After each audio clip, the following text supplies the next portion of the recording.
Assalamualaikum warahmatullahi wabarakatuh.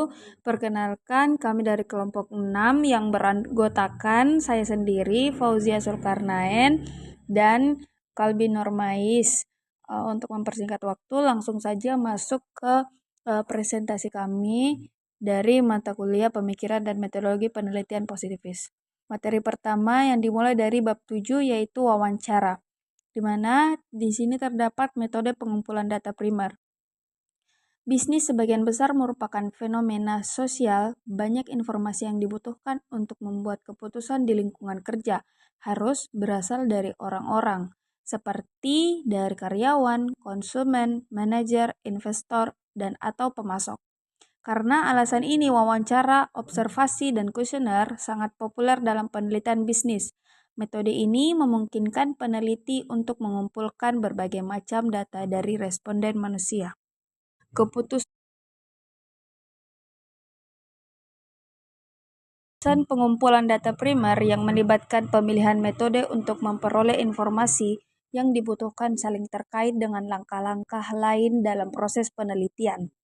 Nah, maka daripada itu, pilihan metode itu bergantung pada tujuan penelitian, pertanyaan penelitian, dan strategi penelitian. Fasilitas yang tersedia, tingkat akurasi yang dibutuhkan, jenis data yang dibutuhkan, rentang waktu penelitian, keahlian peninjau, dan biaya serta sumber daya lain yang terkait dengan dan tersedia untuk pengumpulan data juga akan mempengaruhi pilihan metode. Masalah yang diteliti dengan penggunaan sesuai metode ini sangat meningkatkan nilai penelitian. Masuk ke metode yang tidak menyinggung. Metode yang tidak menyinggung di mana tidak mengharuskan peneliti berinteraksi dengan orang yang ditelitinya. Metode yang tidak menyinggung terkadang digunakan oleh peneliti yang ingin memahami apa yang sebenarnya terjadi pada orang tersebut. Wawancara terstruktur, di mana wawancara terstruktur adalah wawancara yang dilakukan ketika informasi yang dibutuhkan sudah diketahui sejak awal. Isi wawancara terstruktur dapat dipersiapkan terlebih dahulu dan biasanya terdiri dari yang pertama, pengantar, di mana pewawancara memperkenalkan dirinya, tujuan wawancara, memastikan kerahasiaan, dan meminta izin untuk merekam wawancara. Sekumpulan topik, biasanya pertanyaan dalam urutan yang logis. Yang pertama itu pertanyaannya pemanasan, yang mudah dijawab dan tidak mengancam. Dan kemudian pertanyaan utama yang mencakup tujuan wawancara. Saran untuk pertanyaan penyelidikan, pertanyaan dilanjutkan yang digunakan saat jawaban pertama tidak jelas atau tidak lengkap. Pewawancara tidak sepenuhnya memahami jawaban atau dalam kasus lain saat pewawancara memerlukan informasi yang lebih spesifik atau mendalam. Wawancara tidak terstruktur. Wawancara tidak terstruktur diberi label karena pewawancara tidak memasuki lingkungan wawancara dengan serangkaian pertanyaan yang direncanakan untuk diajukan kepada responden. Salah satu tujuan wawancara tidak terstruktur adalah untuk mengungkapkan beberapa masalah awal ke permukaan sehingga peneliti dapat menentukan faktor apa yang memerlukan penyelidikan lebih mendalam.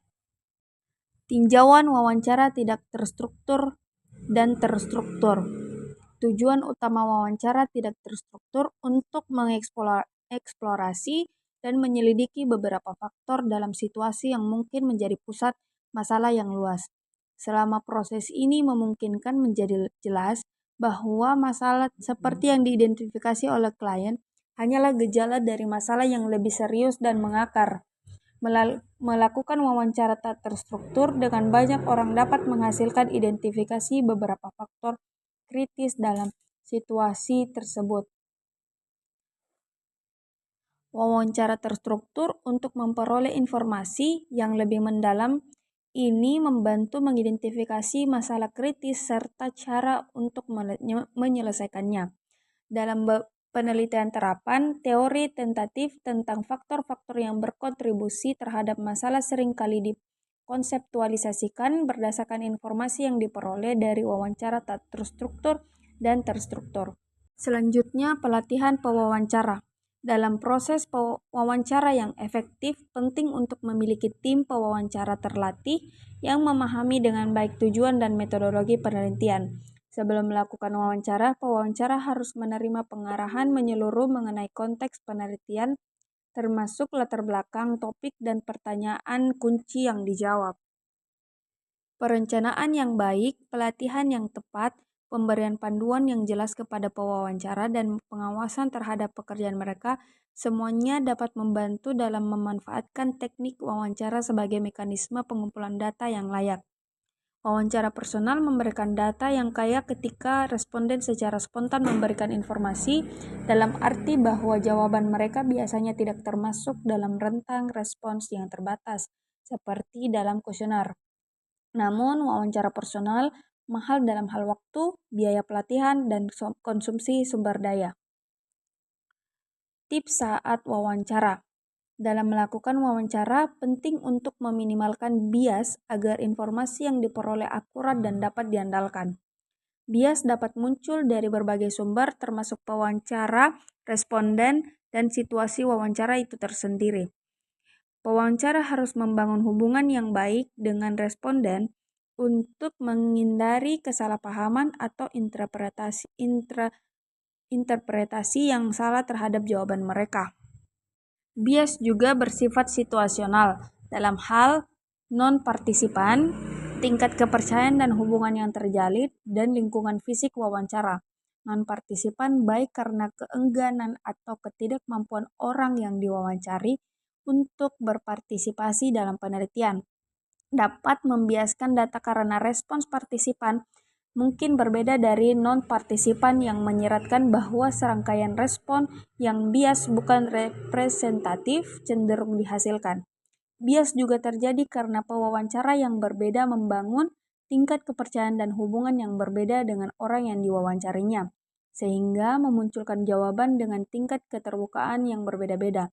Lingkungan sebenarnya tempat wawancara dilakukan terkadang dapat menimbulkan bias.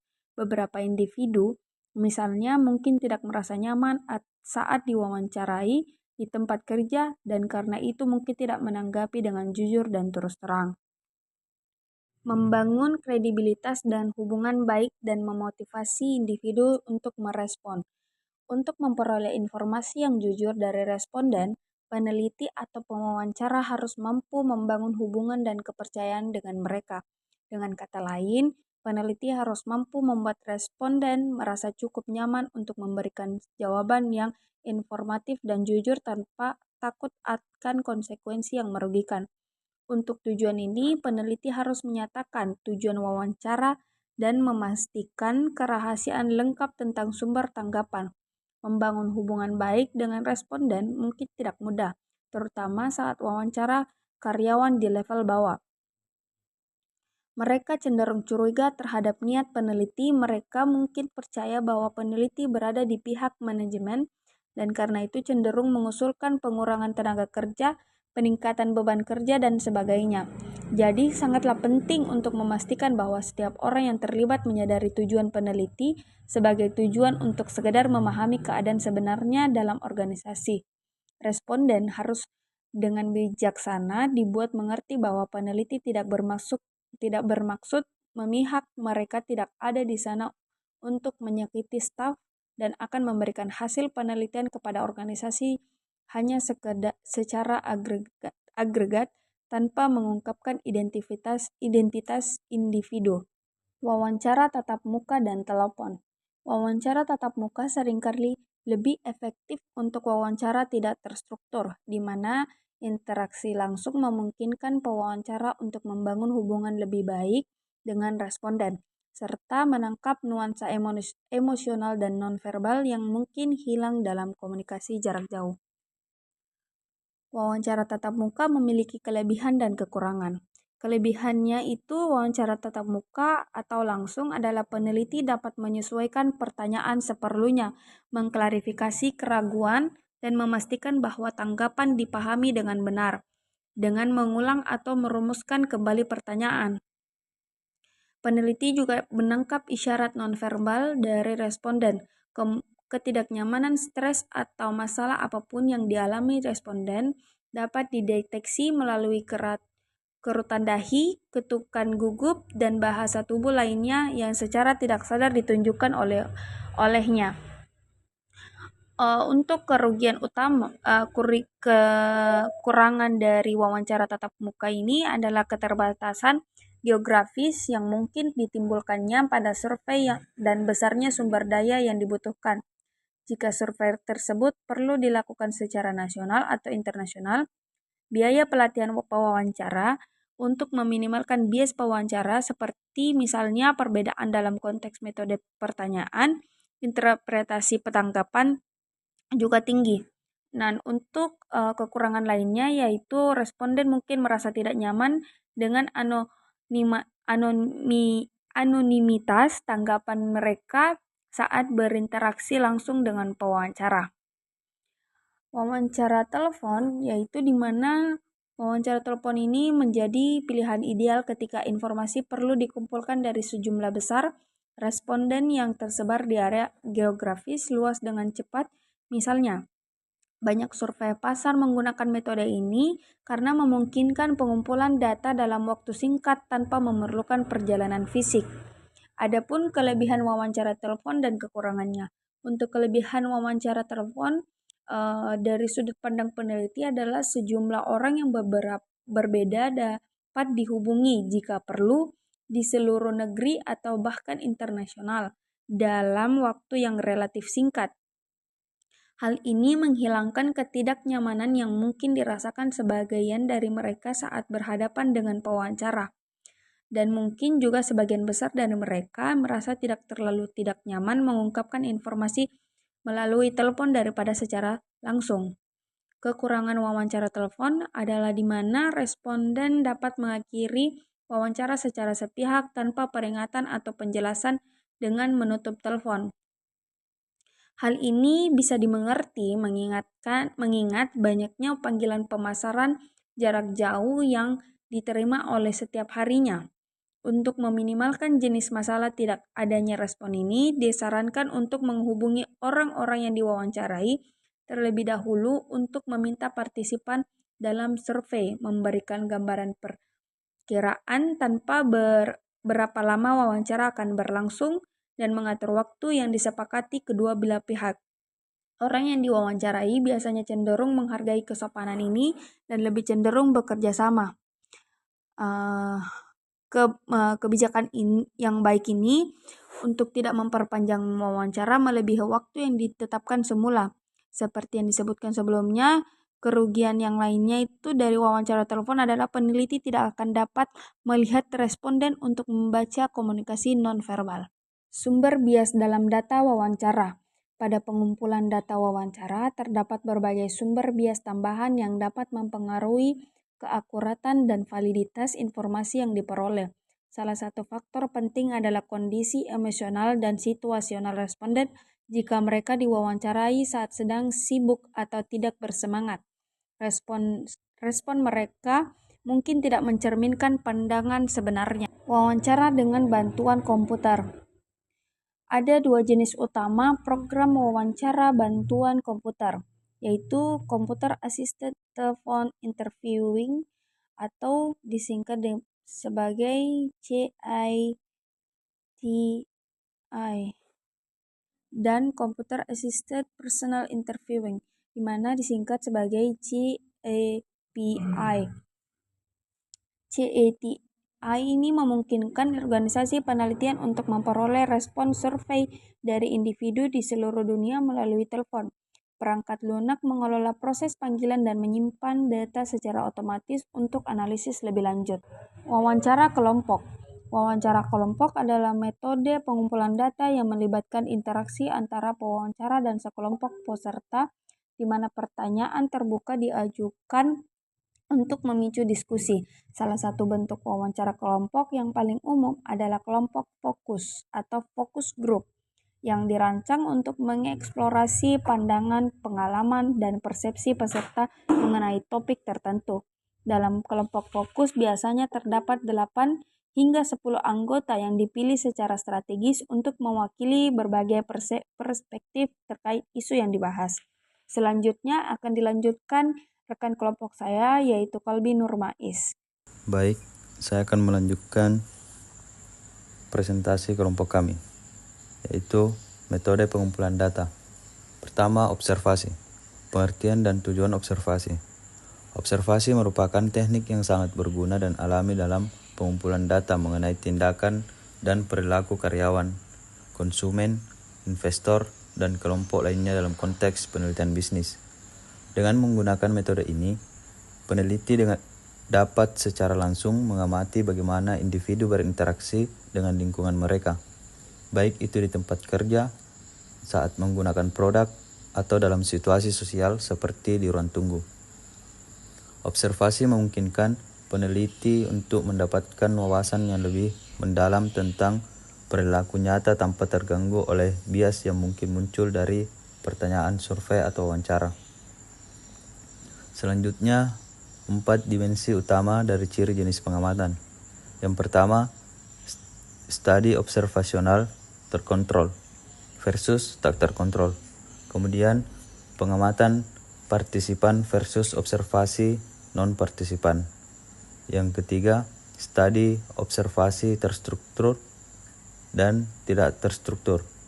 Kemudian, yang terakhir, pengamatan tersembunyi dan pengamatan tidak tersembunyi.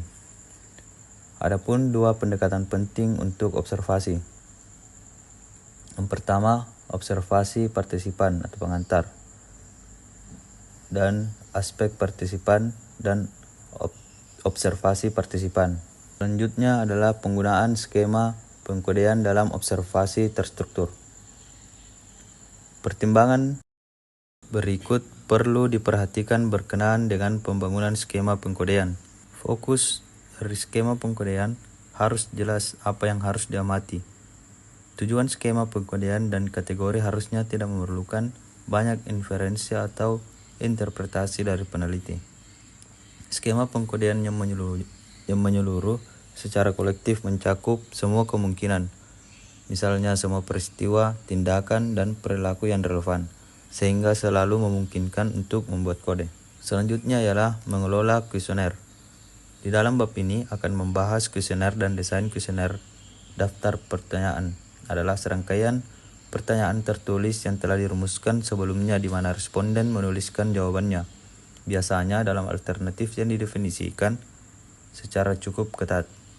Kemudian jenis kuesioner. Kuesioner yang dikelola secara pribadi, kuesioner melalui pos, dan kuesioner elektronik dan online. Prinsip pengukuran. Penampilan umum atau penampilan kuesioner. Tinjauan desain kuesioner. Kuesioner sangat berguna sebagai metode pengumpulan data, terutama ketika sejumlah besar orang harus dijangkau di berbagai wilayah geografis. Kuesioner merupakan metode pengumpulan data yang populer karena peneliti dapat memperoleh informasi dengan cukup mudah dan respon kuesioner mudah dikodekan. Pra-pengujian pertanyaan terstruktur. Pra-pengujian melibatkan penggunaan sejumlah kecil responden untuk menguji kesesuaian pertanyaan dan pemahaman mereka.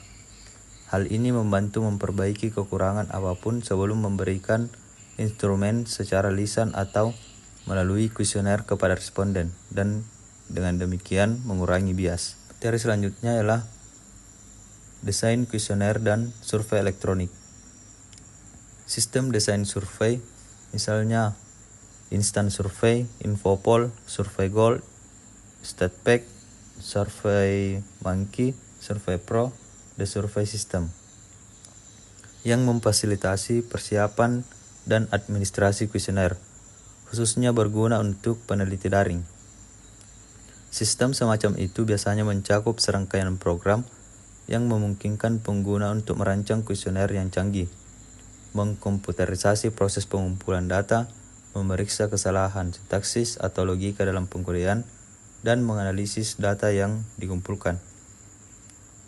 Dimensi survei internasional. Penelitian disesuaikan dengan budaya yang berbeda seperti isu-isu khusus dalam instrumentasi untuk penelitian lintas budaya, masalah dalam pengumpulan data lintas budaya, pun tinjauan kelebihan dan kerugian dari berbagai metode pengumpulan data dan kapan harus menggunakannya.